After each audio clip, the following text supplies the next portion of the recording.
So originally we started off as those juvenile kid taggers, but a reality check happened in which we caught our first case that put us on the mission to legitimize aerosol and graffiti art as murals.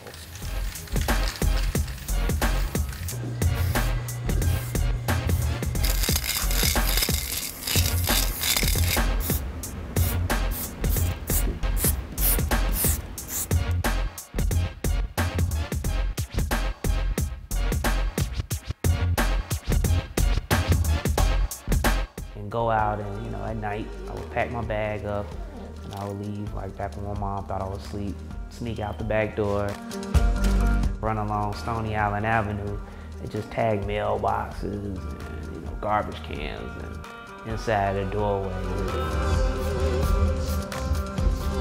Objective was just getting up, doing graffiti, tagging walls, and in particular, doing bus scratch-ins, doing window etchings. Etch our names in the bus window so you couldn't see out of the window.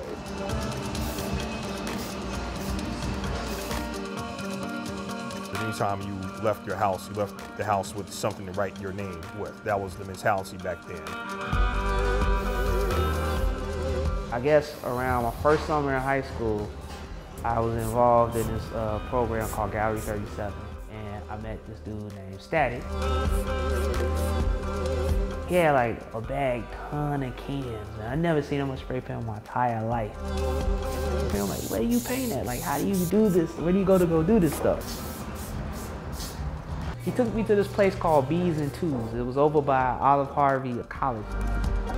One night, we were chilling on the bus stop waiting to go to this all-city battle party, which was like kind of like an annual thing in Chicago. All the like breakers got together at a party and like just went at it. Like they had like breakdancing battle.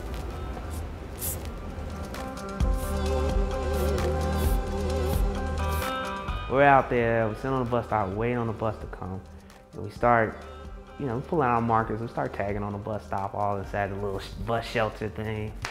And someone calls the cops, they swoop in, we get pulled up. I was the youngest dude out the group, so they detained me, but they kept my buddies overnight. And that was the first time I ever been arrested for doing graffiti. I was talking to my buddy, they had just let him out.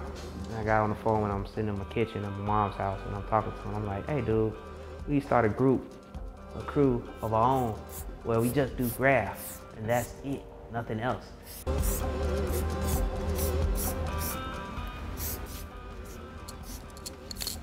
And so I was like, well, let's keep it real. Let's be the real kings of this shit. You know, let's call it Real Kings, RK.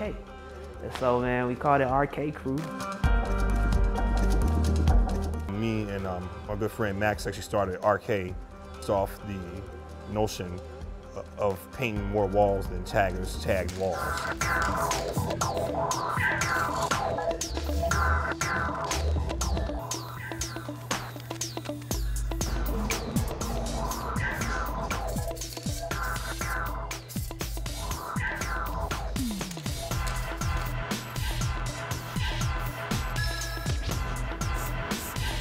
Like the early 2000s, late 90s, we were doing walls and they were permission walls.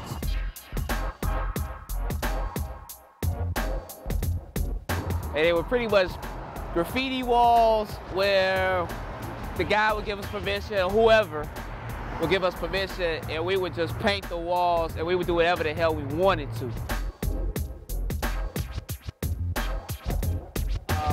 It got to a point where we had a chance to get paid for the stuff, but our creative license got restricted because, you know, the person obviously paying, they want what they want on the wall. We were in art school, I guess say our first year in art school, so we were learning new things in art school. We were able to kind of apply those things that we do from art school into the can and everything, and so we were turning out murals all of a sudden. We literally at that point where we were painting shit that we could paint, you know, we can draw on our sketchbooks, but we were doing it with cans. We hooked up with Chicago Public Art Group. When I say we, I mean me and Rahmaan, Statik Barnes, and we started doing murals with them and other third-party organizations like, you know, non-for-profits and stuff. A lot of those programs actually involve teenagers where we work with like 15 to 30 kids, and we just started doing murals from there, man. We started hooking up with other mural artists, learning different techniques and stuff. Pretty much, you know, have been involved in large-scale mural projects all across the city. We were able to apply those things we learned from doing large-scale murals into the graffiti game.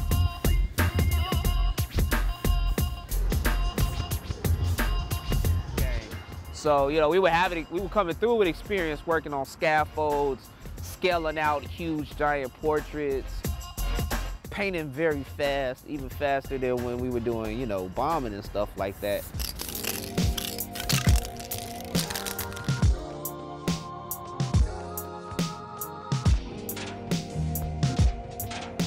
Try to convey messages in my work, especially in the public artwork and a lot of work that I do on the street to, you know, influence people to make better decisions in their lives, to influence people to become their higher potentials.